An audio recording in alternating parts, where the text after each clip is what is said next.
안녕하세요. 사연에 빠지다의 DJ 민영입니다. 오늘도 두 가지 사연 준비되어 있으니 재미있게 들어주시고요. 구독과 좋아요 버튼도 눌러주세요. 그럼 오늘의 사연 함께 만나볼게요. 여보세요? 혹시 아트 웨딩홀에서 결혼식 올리셨던 김진희 씨 맞으신가요? 네, 맞아요.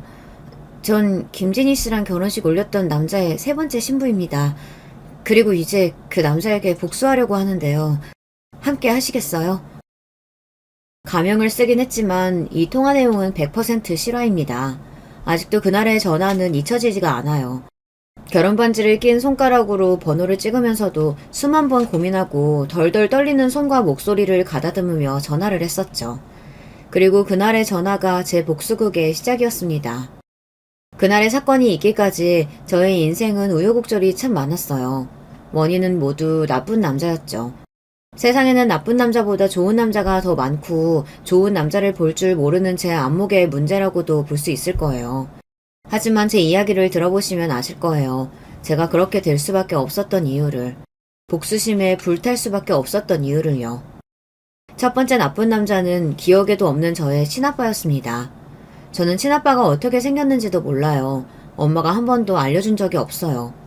사진도 한 번 본 적이 없었죠. 마치 처음부터 없었던 것처럼요. 아빠라는 말은 집에서 금기어였고 어린 마음에 왜 우리 집에는 아빠가 없는지 이유를 물어보면 엄마는 크게 화를 냈어요. 엄마 혼자 널 키우는 게 불만이냐며 어쩔 땐 매를 들기까지 했죠. 훗날 어른이 되었을 때 엄마가 해준 이야기에 따르면 아빠는 말 그대로 양아치였대요. 어린 나이에 사고를 친 엄마도 잘한 건 없었지만 엄마가 저를 임신했다는 사실을 알리자마자 곧바로 떠났다네요. 엄마가 자기 혼자 두고 떠나지 말라고 혼자 어떻게 애를 키우냐고 바지가랑이를 붙잡고 매달렸지만 그 애가 자기 아이인 줄 어떻게 아냐면서 욕을 하고 가버렸다고 해요. 아이를 낳고 싶었다기보다 아이를 뗄 용기가 없었던 나이 어린 엄마는 저를 임신했을 때 진심으로 자연유산을 원했다고 하더라고요. 배를 꾹꾹 누르기도 하고 간장을 마시기도 하는 등 별의별 민간요법들을 다 써봤는데 그럼에도 불구하고 저는 끈질기게 살아남았다고 하더군요. 결국 엄마는 이도저도 못한 채 원치 않던 저를 낳게 되었죠. 고아원 같은 곳에 보낼까도 생각했지만 그 또한 용기가 나지 않았대요. 버렸다고 누가 찾아올 게 더 두려웠다나요. 덜컥 애는 낳아버렸지 차마 갓 태어난 아기를 굶겨 죽일 수는 없으니 어쩔 수 없이 키우게 되었다고요. 이 모든 이야기는 엄마가 저에게 직접 해준 이야기였어요. 참 잔인하죠. 엄마는 저에게 이야기를 해주면서 네 아빠가 날 버리고 떠나지 않고 널 같이 키웠다면 우리는 좀 더 행복했을 텐데 너만 태어나지 않았더라면 내가 좀 더 행복했을 텐데 라고 했어요. 엄마의 말에 따르면 제 얼굴이 유독 엄마보다 아빠를 많이 닮아서 저를 볼 때마다 자기를 버리고 떠난 아빠가 떠올라 미웠대요. 저는 태어날 때부터 사랑받지 못한 아이였고 그 원인은 나와 엄마를 버리고 간 아빠라고 생각하게 되었어요. 그래도 낳아주고 버리지 않고 키워준 엄마를 차마 미워할 순 없으니 얼굴도 모르는 아빠라는 존재를 미워할 수밖에 없었죠. 엄마는 제가 초등학교에 입학할 때까지 저를 혼자 키웠어요. 엄마는 식당 직원으로 취직해서 아침부터 저녁까지 일했고 저는 어린이집 선생님들 품에서 컸습니다. 저는 가장 먼저 어린이집에 등원하고 가장 늦게 하원하는 아이였죠. 아기 때의 일은 잘 기억나지 않지만 아무도 없는 어린이집에서 하염없이 엄마를 기다리던 기억 하나가 이상하게 잊히지 않아요. 밖은 해가 져서 깜깜하고 조용한 교실 안에서 바깥 계단을 올라오는 엄마 발소리가 나기만 기다리던 그때. 엄마가 저를 찾아러 왔다고 해서 한달음에 어린이집 현관으로 가면 지치고 차가운 눈으로 나를 바라보던 엄마. 엄마는 제가 초등학교 입학할 때쯤 다른 남자를 만나 결혼을 했어요. 어느 날 엄마가 생전 처음으로 예쁜 옷도 사입히고 머리도 단정하게 자르고 생전 가보지도 않았던 어느 대형 패밀리 레스토랑에 데리고 갔죠. 저는 제 생일에도 이렇게 단장해 본 적이 없어서 마치 특별한 날인 것 같아 기분이 날아갈 것 같았어요. 저와는 달리 엄마는 제 손을 잡고 패밀리 레스토랑에 앉아 초조하게 문 쪽만 바라보고 있었고 반듯한 차림의 남자가 들어오자 제가 한 번도 본 적 없던 환한 미소를 지었어요. 저는 그때 직감했어요. 아, 저 사람이 엄마가 진짜 좋아하는 사람이구나 하고요. 어떻게 만났는지 어떤 사람인지 저는 알 수 없었지만 새아빠가 될 아저씨의 첫인상은 나쁘지 않았어요. 패밀리 레스토랑에서 난생 처음 보는 음식들을 먹는데 고기를 작게 잘라서 저와 엄마에게 주더라고요. 저는 처음 느껴보는 배려여서 아, 이런 게 아빠들이 하는 거구나 하고 혼자 생각했어요. 저에 대해 크게 관심은 없어 보였고 칭찬인지 감상평인지 얌전하고 눈치가 빨라서 다행이다 라고 했던 말이 기억나요. 이후 엄마는 그 아저씨와 결혼식을 올렸습니다. 저는 마치 그들의 가족이 아닌 양 결혼식장 한쪽 구석에 앉아 웨딩드레스를 입은 엄마를 바라보고 있었죠. 엄마는 동화책에 나오는 공주님처럼 눈부시게 아름다웠어요. 저 같은 건 감히 다가갈 엄두도 못 낼 정도로요. 엄마는 가끔 제가 얌전히 잘 있는지 눈으로 살필 뿐 말 한마디 걸지 않았어요. 초대받지 못한 결혼식에 온 느낌이었죠. 그리고 그것이 제가 앞으로 겪게 될 인생이기도 했고요.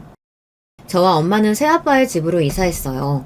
나름 제 방도 따로 생기고 책상도 새로 사주고 환경은 전보다 훨씬 좋아졌죠. 엄마는 새아빠에 대해 이제부터 아빠라고 불러라 하는 말 이외에 별다른 설명도 없었어요. 새아빠 역시 저를 어색해할 뿐 관심도 없었죠. 저는 알아서 있는 듯 없는 듯 제 방에 조용히 틀어박혀 살았어요. 애초부터 없었던 애정이었기에 그런 생활이 아쉽지는 않았죠. 오히려 좋은 환경에서 살 수 있게 해주셔서 감사하다고 생각했어요. 그 마음이 변하게 된 건 동생이 태어나면서부터였어요. 사람의 마음은 상대적이잖아요. 엄마는 배가 불러올수록 예민해져서 제가 조금만 신경을 거슬리게 해도 화를 냈고 새아빠도 제가 언제 어디서 뭘 하는지는 관심도 없었지만 뱃속의 아기를 위해서라면 새벽에도 편의점에 나갔다 올 정도로 열의를 보였어요. 아, 저런 것이 축복받고 태어나는 아이의 모습이구나. 저는 동생이 태어나기 전부터 그걸 알게 되었죠. 태어나기 전부터도 그렇게 관심을 쏟았는데 동생이 태어났을 때는 엄마와 새아빠가 얼마나 기뻐했겠어요. 저는 그 집에서 없는 사람인 듯 엄마와 새아빠는 동생만 애지중지했죠. 한 번은 제가 감기에 걸려 열이 났었는데 엄마가 방에 해열제와 죽을 놔두고 절대 방 밖으로 나오지 말라고 하더라고요. 동생에게 옮길까봐 그런 거였죠. 저는 열 때문에 오들오들 떨면서 방 밖에서 나는 엄마와 새아빠 그리고 동생의 웃음소리를 들으며 소리 죽여 눈물을 흘렸어요. 동생이 태어나면서 진실을 깨닫게 되었죠. 내가 축복받지 못하고 태어났고 사랑받지 못하고 살고 있는 존재라는 것을. 제가 태어나고 싶어서 태어난 게 아닌데 왜 날 낳아놓고 사랑을 해주지 않는지 이해할 수 없었어요. 저도 동생처럼 사랑받고 싶어 공부도 열심히 하고 학교에서도 모범생이 되었지만 엄마와 새아빠의 관심은 온통 동생뿐이었죠. 그렇게 부모에게 방임과 학대의 어느 경계에서 양육되며 저는 당연하게도 애정결핍이 생겼던 것 같습니다. 저는 제게 조금이라도 관심을 주고 애정을 주면 제 간 쓸개도 다 빼줄 것처럼 굴었어요. 처음에는 그 모습이 친구 관계에서 나타났어요. 짝꿍이 저를 좋아하면 저는 제가 가진 것들을 다 줘버렸죠. 연필, 지우개, 머리핀 같은 사소한 것에서 나중에는 옷이나 가방 같은 물건도 막 주기 시작했어요. 엄마에게는 그냥 잃어버렸다고 했고 엄마는 이상하게 생각할 법도 한데 워낙 관심이 없으니 칠칠맞게 물건을 잃어버린다고 다닌다며 핀잔만 주고 내버려 두었어요. 그러다 상대가 뭔가에 삐지면 저는 그 아이마저도 절 떠날까봐 겁을 내며 붙잡으려고 안간힘을 썼어요. 그 아이의 마음을 돌리기 위해 편지를 수백 통 쓰고 그 아이 집까지 찾아가고 그 아이가 좋아하는 물건들을 사기 위해 모아놨던 용돈들을 다 써버리기도 했죠. 나중에는 그런 저의 모습에 질려서 떠나는 친구들도 있었고 그런 저의 행동을 교묘히 이용하는 친구도 있었어요. 담임 선생님이 제 행동이 이상한 것을 눈치채고 저에게 남이 나를 좋아한다고 해서 내 것을 다 줄 필요는 없다 하고 올바른 인간관계에 대해 알려주셨어요. 저도 그때에 돼서야 제가 애정결핍이라는 사실을 알았죠. 안다고 해서 제 상황이 나아지는 것도 아니고 치료될 수 없는 일이잖아요. 아빠의 부재 그리고 엄마의 냉대는 다른 어떤 것으로도 절대 채워질 수 없으니까요. 그래도 그 선생님 덕분에 제가 정상적이지 않다는 것을 깨달았고 남에게서 애정을 채우지 않고 스스로의 자존감을 높이기 위해 많이 노력했어요. 부모에게 애정을 못 받고 자란 아이들이 삐뚤어지는 경우가 많은데 저는 반대로 부모에게 잘 보이기 위해 공부도 열심히 하고 각종 대회에서 상도 많이 받았어요. 또한 동생도 잘 돌보고 집에서도 혼자 모든 것을 척척 알아서 잘하며 저에 대해 완벽히 속이고 살았어요. 제 마음으로는 부모에게 칭찬도 받고 싶고 어리광도 부리고 싶고 동생처럼 예쁨도 받고 싶었지만 겉으로는 어른스러운 척 괜찮은 척하고 살았죠. 그런 저에게 유일한 버팀목이 되어준 사람은 제 중학교 때 친구였어요. 단단하고 속이 깊은 그 친구는 여자 유도 국가대표 선수를 목표로 하던 친구였는데 부상으로 선수 생명이 끝나 방황하던 시기를 겪던 중 저와 만나게 되었죠. 우리는 서로를 위로하며 끈끈한 우정을 나누었고 저는 통역사라는 꿈을, 그 친구는 경찰이라는 꿈을 이루자며 서로를 응원했습니다. 대학생이 되자마자 저는 곧바로 집을 나와 친구와 자취를 시작했어요. 부모님도 바라던 바였겠죠. 앓던 이가 빠져 속이 시원했을까요? 제가 학교 근처에 방을 잡겠다고 하자 엄마는 약간의 돈을 빌려주며 남자 조심해라 한마디 하시더군요. 남들은 술 마시고 여행 다니며 대학생활을 흥청망청 즐기기도 하던데 저는 악착같이 아르바이트해서 방값을 벌며 여유라고는 없는 대학생활을 보냈어요. 그래도 처음으로 저만의 집에서 눈치 보지 않고 살자니 숨통이 트이더라고요. 아마 엄마와 새아빠도 알턴이 빠진 듯 속 시원했겠죠. 제가 없어져서 새 가족이 더 행복하게 살았을 거예요. 그렇게 엄마와의 인연은 마치 없었던 관계인 것처럼 제 인생에서 사라졌어요. 엄마는 본인이 남자 잘못 만나서 찬란했을 자기 인생을 망쳤다고 생각했기에 스치듯이 하는 말에 늘 그 생각이 스며들어 있었어요. 남자를 믿지 마라. 남자에게 아무것도 기대하지 마라. 남자들은 여자에게 풍기는 불행의 냄새를 잘 맡고 접근하니까 쉽게 보이지 마라. 엄마의 말이 어느 정도 맞다고 생각했던 이유는 제 외모가 그리 뛰어난 편도 아니었는데도 유독 남자들의 접근이 많은 편이었기 때문이었어요. 저는 중고등학교 때 간간히 고백을 받긴 했지만 엄마의 경고에 따라 절대 받아주지 않았어요. 대학교에 들어와서 20살에 처음으로 연애를 시작했죠.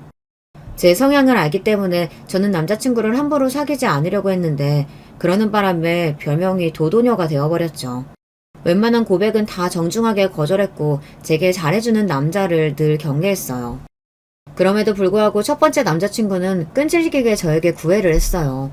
제가 아무리 거절해도 제 주변을 맴돌며 어떻게든 멀어지지 않으려고 했죠. 제가 거절하던 말던 계속 달콤한 말과 친절로 제 마음을 약하게 만들었어요. 학교 사람들도 주변에서 계속 부추기면서 분위기를 몰아갔고요.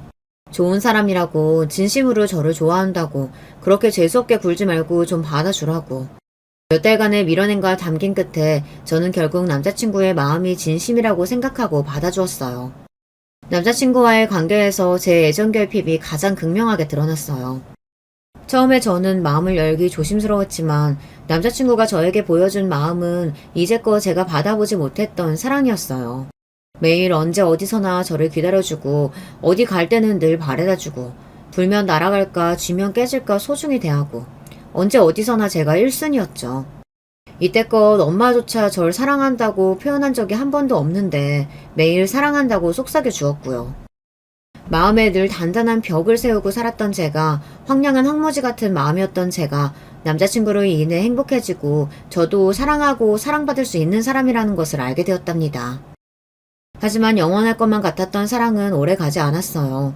저는 첫 연애가 다들 그렇듯 남자친구가 평생의 사랑이라고 굳게 믿었고 군대를 갔을 때도 제대할 때까지 한결같이 기다려주었죠. 남자친구도 처음에는 제가 오랜 시간 자신을 기다려준 것에 고마워했지만 제대하고 난 후 태도가 달라지더라고요. 권태기였을지도 모르고 사랑이 식었을 수도 있었겠죠. 하지만 저는 그 사실을 인정할 수 없었어요.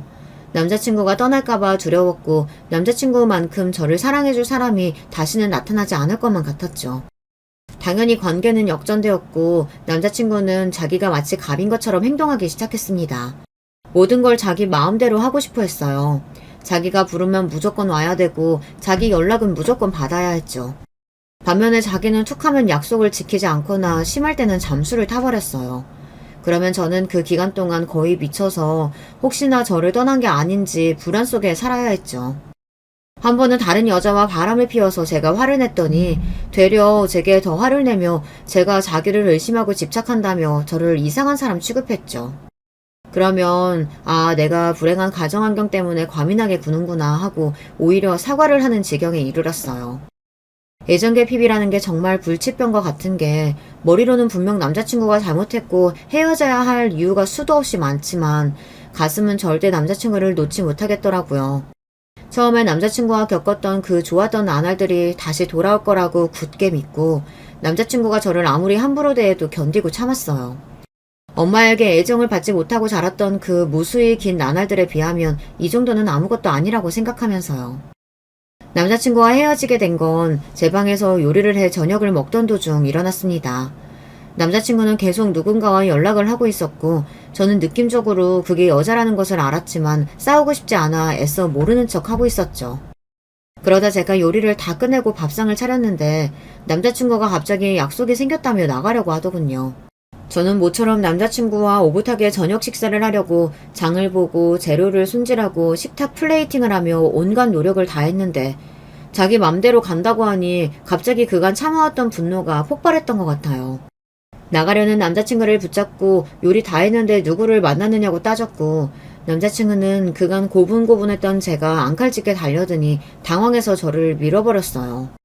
하필이면 가스레인지 쪽으로 밀어서 끓고 있던 국물이 엎어져 제 발등에 쏟아지고 말았죠.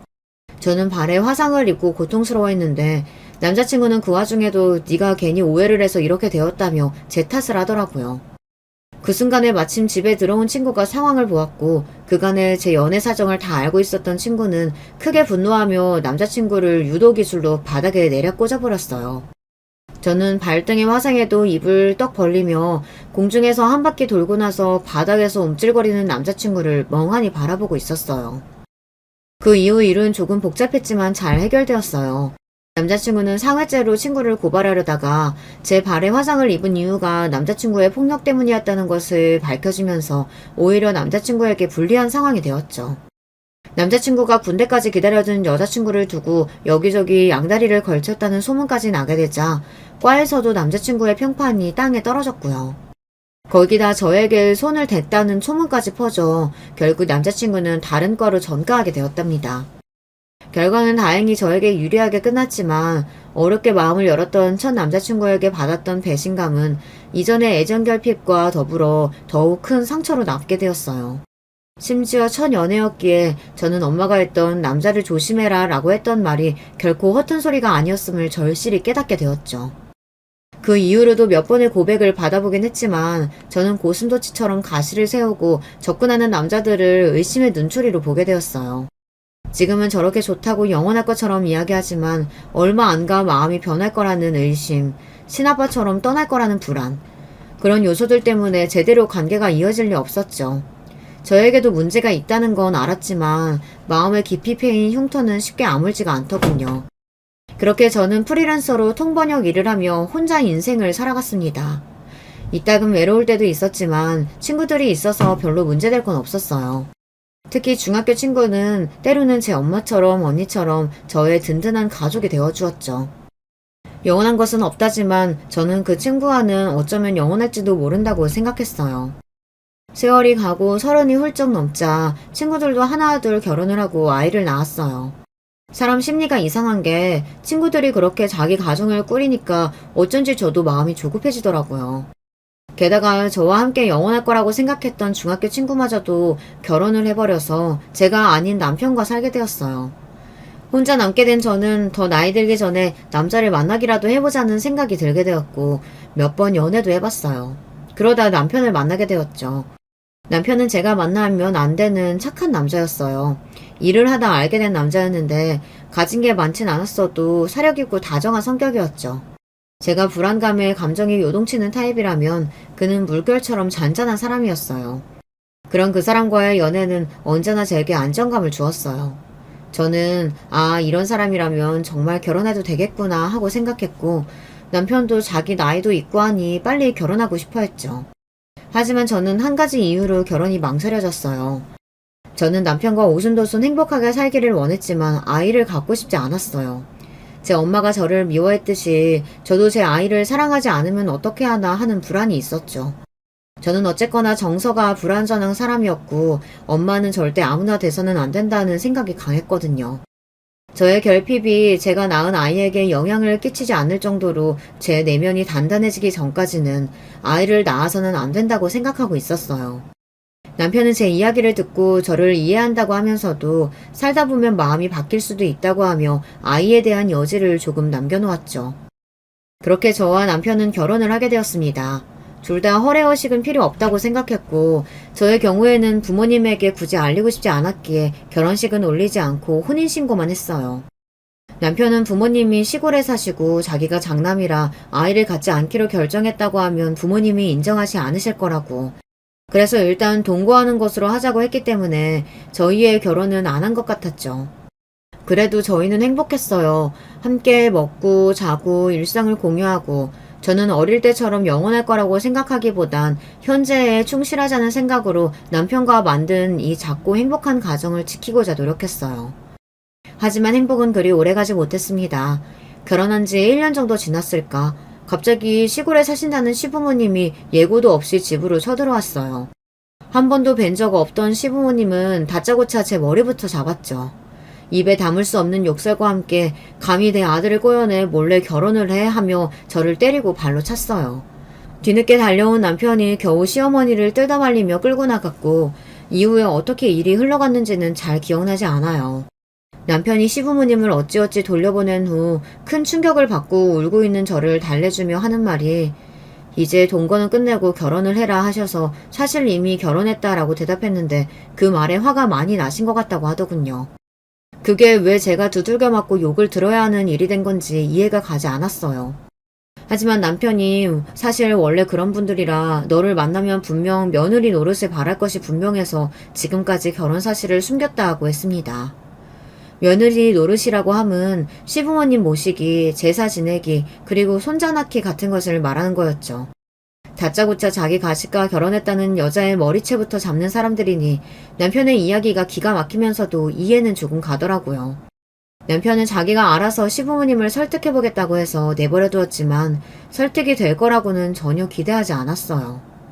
시부모님이 다녀간 날 밤 배가 뒤틀리는 듯 극심한 고통이 찾아왔습니다. 저는 스트레스 때문인가 해서 진통제를 먹고 참으려 했는데 하혈까지 하더라고요. 조금 돈 아껴서 응급실 말고 병원 가자 하면서 그 고통을 참아내고 다음날 아침에 거의 기어가듯 산부인과를 갔어요. 환자분 임신이셨는데 모르셨어요? 산부인과 의사가 어이없다는 듯 말하더라고요. 저는 산부인과 입원실에 누워 혼자 멍하니 이 모든 상황을 받아들이려 애썼어요.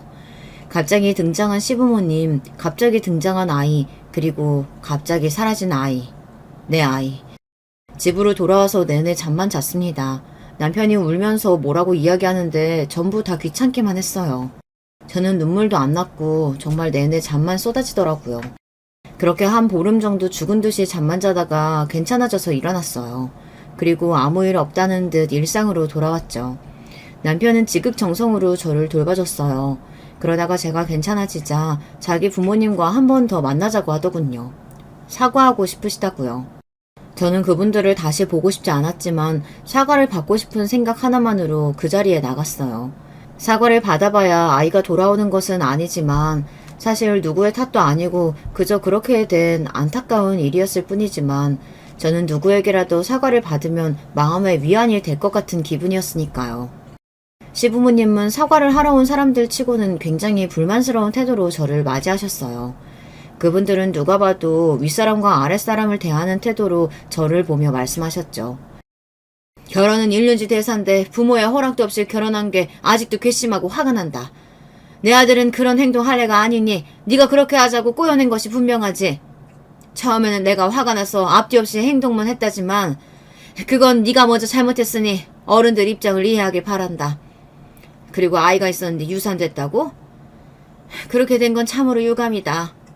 하지만 칠칠지 못하게 아이가 생긴 것도 모르고 있었던 거 네 탓이잖아. 그러니까 어쩌겠어. 다 지난 일이니 다 잊고 이제 제대로 결혼식도 올리고 며느리 노릇도 하자. 아이는 둘 다 나이가 있으니 하루라도 빨리 가지도록 노력하고. 알겠니?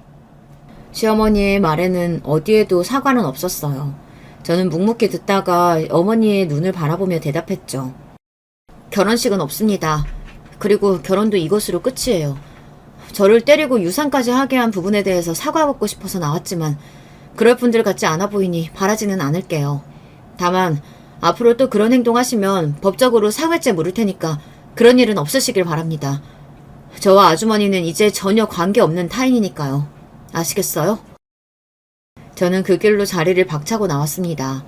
뒤에서 길길이 날뛰는 시어머니의 목소리가 들렸지만 더 이상 미련은 없었어요. 저는 행복하기 위해 결혼했고 더 이상 행복하지 않을 것이 뻔했기 때문이었죠. 남편이 시어머니를 책망하며 집에 와서 짐을 싸는 저에게 미안하다고 매달렸어요.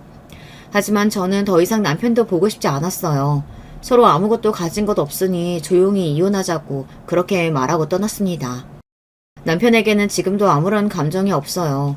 저를 사랑해줬던 것만은 분명했고 저도 사랑했지만 결혼이라는 게 저희의 사랑만으로는 되지 않는다는 것을 깨달은 계기였죠. 남편은 이혼한 후로도 몇 번이나 찾아와서 다시 함께 살기를 원했지만 이미 마음이 돌아선 저는 그 어떤 진심도 받아줄 수 없었어요. 저는 상처받은 몸과 마음을 추스리며 다시 혼자가 되었어요. 아무것도 남은 것 없었고 제 기본 증명서에 버젓이 이혼 기록만 남아있었죠. 다시 연애를 하고픈 생각도 들지 않았지만 간혹 제게 이성적으로 다가오는 남자들이 생기면 가장 먼저 그 사실이 떠오르더군요. 나는 이혼 기록이 있는 사람이다. 설령 제가 진정으로 사랑하는 사람이 생기더라도 그 사람이 내 이혼 경력을 이해해 줄 수 있을까 하는 생각에 저도 모르게 위축되는 부분이 생기더라고요. 그래서 저는 실패한 결혼에 대해 곱씹으며 더욱 마음의 문을 닫으려고 노력했어요. 중학교 친구는 결혼해서 아이도 낳고 잘 살고 있었어요. 그런 그 친구가 보기에 제가 안타까웠나 봐요. 제 직업도 대부분 혼자 하는 일이고 제 성격도 사람들을 많이 만나고 다니는 타입은 아니어서 이혼 이후에는 두문분출하고 거의 일만 하고 살았거든요. 주변 친구들은 결혼하고 아이 낳고 각자 살기 바쁜 데다 관심사도 다르니 나이가 들수록 멀어질 수밖에 없겠더라고요. 중학교 친구는 그럼에도 불구하고 저와 함께 여기저기 같이 여행도 다니기도 하고 자주 집에 놀러오며 저를 챙겨주었죠. 그러다가 제가 이혼 경력 때문에 위축되어 있는 것을 알고 돌싱들끼리 하는 모임 같은 곳에 가입해보라고 권하더라고요. 같은 아픔을 가진 사람들끼리 대화하고 그러면 마음이 조금 편해지지 않겠냐고 하면서요. 솔직히 큰 기대는 하지 않았지만 그래도 제가 너무 고립된 채 살고 있다는 생각이 들어서 몇 번 주저하다가 가장 규모가 크고 검증된 인터넷 모임에 가입해 보았어요. 요새는 이혼이 그리 문제되는 세상도 아니고 저의 경우처럼 상대방의 문제로 이혼하는 경우도 많았기에 친구의 말대로 많은 위안이 되더라고요. 서로 공감해주며 위로도 되고 자존감도 조금 나아지는 것 같았어요. 이혼은 실패가 아니고 이혼했다고 낙오자가 된 게 아니다. 결혼은 실패했지만 이혼은 성공했고 내 인생을 성공하기 위한 과정일 뿐이었다. 그런 말들이 유치해 보이기도 하지만 당시 저에게는 필요한 말들이었죠. 모임 안에서 작은 소모임들이 있었고 저는 빈 시간 동안 잡생각을 하지 않기 위해 독서 모임에 가입했어요. 통번역 일을 하면서 외국의 책들을 번역할 일도 많았기에 평소 책을 많이 읽기는 했었거든요. 처음 해보는 낯선 사람들과의 대화, 제 취미생활을 공유하며 지식을 넓히는 게 나쁘지만은 않았어요. 독서 모임은 정기적으로 오프라인 모임이 있었고 모임 사람들이 몇 번 권유하긴 했지만 저는 나가지 않았어요. 그러다가 제가 좋아하는 작가와의 만남을 한다고 해서 오프라인 모임에 나가게 되었죠. 생각보다 즐거웠어요. 이혼이라는 비슷한 아픔을 겪은 사람들이고 같은 취미를 공유하는 사람들이니 말이 잘 통하더라고요. 그래서 그날 이후로 꽤 종종 오프라인 모임에 출석하게 되었어요. 오프라인 모임은 큰 규모의 북카페에서 주로 진행됐고 저희 말고도 여러 손님들이 있는 곳이었어요. 어느 날 여느 때와 같이 모임을 했고 당시 주제는 프랑스 소설가인 로맹가리였어요. 로맹가리의 책을 들고 카페에서 나가는데 반듯하게 생긴 남자가 저에게 말을 걸더라고요. 로맹가리 좋아하시나봐요. 에밀 아자르드 좋아하시나요? 저는 웃으며 대답했죠. 그럼요. 같은 사람이니까요. 그 남자와의 첫 만남이었어요. 그 남자가 제 아름다운 결혼식에서 저의 신랑이 될 거라고 누가 예상이나 했을까요? 제 신랑은 그렇게 지적인 방법으로 저에게 말을 걸었어요. 신랑과 몇 마디 나눠도 지식 수준이 높은 사람이라는 걸 알 수 있었죠. 그는 생긴 것도 훈훈하고 키도 커서 첫인상도 호감이 가는 그런 사람이었어요. 어떻게 얘기하다 보니 첫 만남이었는데도 꽤 오랜 시간 이야기를 나누게 되었어요. 그리고 남자와 여자보다는 사람 대 사람으로 말이 너무 잘 통하는 게 느껴졌어요. 인생에서 이렇게 첫 만남부터 마음이 잘 맞는 사람은 처음이었어요. 그래서 다음에 또 만나자는 말이 너무 아쉬웠어요. 보통은 제 연락처를 물어보고 끝나는데 이 사람은 정말 대화 그 자체만이 목적이었는지 미련 없이 가버리더라고요. 다시 만날 수 있을까, 다시 만나면 좋겠다 하고 독서 모임에 오프라인 모임 때마다 꼬박꼬박 참석하게 되었어요. 그 사람을 또 만나고 싶어서요. 하지만 정말 우연이었는지 이후로는 아무리 찾아봐도 보이지 않았어요. 한 대여섯 번째 모임에서 신랑을 다시 만나게 되었죠. 전보다 더 멋있어 보이는 건 그동안의 기다림 때문이었을까요? 신랑은 전과 달리 정장을 입고 우리나라 작가가 쓴 책을 보고 있었고 저와 눈이 마주쳤어도 방긋 웃을 뿐 저를 못 알아보는 것 같더라고요. 용기 내서 신랑에게 다가가 오늘은 프랑스 작가가 아니네요 하고 말을 걸었더니 잠시 당황해하다가 아 하며 저를 기억해내더군요. 저는 이번에는 놓치기 싫어서 먼저 연락처를 물어보았고 신랑도 흔쾌히 알려주었어요. 지금까지의 이야기에서 아시다시피 전 마음의 벽이 높은 사람이었잖아요. 게다가 이혼녀라는 사실이 저를 더욱 위축되게 만들었고요. 하지만 그 사람 앞에서는 그런 모든 상황이 생각나지 않을 정도로 그 사람과 그냥 그대로 헤어지기 싫었어요. 어떻게든 더 만나고 싶었죠. 그런 느낌은 처음이었어요. 저는 제 인생 처음으로 남자에게 적극적으로 다가갔고 그렇게 우리들의 인연이 시작되었죠. 저는 신랑이 문학이나 출판 쪽에서 일하고 있을 거라고 추측했는데 의외로 투자 쪽에서 일하고 있다고 하더라고요. 기업길에 투자하는 것을 중재해주는 일이라면서 하는 일을 설명해주는데 저 같은 사람은 들어도 잘 모르겠더라고요. 책 읽는 건 순수히 취미 생활이긴 하지만 기업 회장이라는 사람들과 대화거리를 만들기 위해 읽는 거라고도 했어요. 신랑의 이야기를 들을수록 저와는 다른 세계에 사는 사람이라고 느꼈죠. 신랑은 그동안 만나왔던 남자들과는 완전히 다른 느낌을 받았어요. 지적이고 여유롭고 자신만만하고 그러면서 세심하게 배려해주는 모습은 마치 드라마 속 남자 주인공 같았달까요. 신랑과 있으면 늘 말이 잘 통했고 함께 있는 시간들이 항상 기분 좋고 행복하기만 했어요. 제가 원하는 게 뭔지 잘 알았고 절 불안하게 하지 않았죠. 남자에 대한 경계가 높았던 저였는데 뭐에 홀린 듯 저는 어느샌가 신랑이 밀면 밀고 당기면 당겨지는 여자가 되어 있더군요. 신랑은 연애 경험도 많을 거라고 생각했는데 의외로 연애 경험이 없더라고요. 어릴 때 외국에서 유학하면서 나름 인종차별도 많이 겪고 자존감이 떨어졌었다고 했어요. 꼭 성공하고 싶어서 공부와 일에만 몰두했고 그래서 연애 같은 건 사치였대요. 지금에야 나이도 있고 여유가 생겨서 젊었을 때보단 나아진 거라고 하는데 꼭 제 모습을 보는 것 같았어요. 저 역시 낮은 자존감을 극복하기 위해 일에 매달렸고 지금은 비교적 돈도 많이 모으고 안정적으로 살고 있었지만 언제나 내면에는 옛날 엄마에게 학대받던 아이가 살고 있거든요. 신랑도 제 이야기를 듣더니 우리는 많이 닮은 것 같다며 자기는 제 삶을 이해한다며 눈물까지 보이더라고요. 그러니 저희는 어쩌면 돌고 돌아 만난 천생연분이 아닐까 하는 생각까지 들었어요. 꼭 젊을 때 평생의 인연을 만나라는 법은 없잖아요. 저와 신랑은 누가 먼저랄 것 없이 사귀게 되었고 이번이 정말 마지막 연애가 될 것 같다는 생각까지 하게 되었죠. 하지만 사귀기로 해놓고도 저는 제가 이혼녀라는 이야기를 차마 꺼내지는 못하겠더라고요. 그 말을 하면 신랑이 바로 떠날까봐 겁이 났어요. 그래서 행복한 와중에도 마음이 늘 편치 못했죠. 신랑과의 관계가 좀 더 깊어지고 신랑은 자기가 원래 결혼 생각이 없었는데 요즘은 조금 바뀌었다며 결혼에 대한 제 의사를 은근히 떠보더군요. 저는 고민 끝에 제가 이혼 경력이 있다는 사실을 털어놓았어요. 신랑은 조금 놀란 눈치였지만 제 이야기를 듣고 이해한다고 하며 오히려 용기 내어 말해줘서 고맙다고 저를 위로해 주었죠. 우린 아예 그런 일이 있는 것도 이상한 일은 아니라고 하면서요. 며칠 후 신랑은 우리가 처음 만났던 북카페에서 다이아가 박힌 반지를 주며 청혼을 했어요. 저는 첫 번째 결혼에서도 반지 하나 못 받아볼 정도로 간소하게 혼인신고만 했었기 때문에 지난 결혼은 꿈이고 이번 결혼이 진짜인 것처럼 마냥 느껴졌달까요. 신랑이 저를 배려해서 결혼식을 원치 않으면 하지 않아도 된다고 했어요. 아마도 제가 결혼식을 이미 한 번 했을 거라고 생각해서였겠죠. 저는 전 남편과 혼인신고서 한 장 달랑 쓴 사이라서 신랑을 위해서 결혼식을 얼마든지 올려도 된다고 했어요.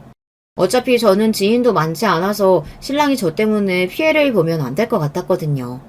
신랑은 제가 결혼식을 올린 적이 없다고 하니 그럼 가장 화려하게 열어주겠다며 결혼식 준비에 박차를 가했어요.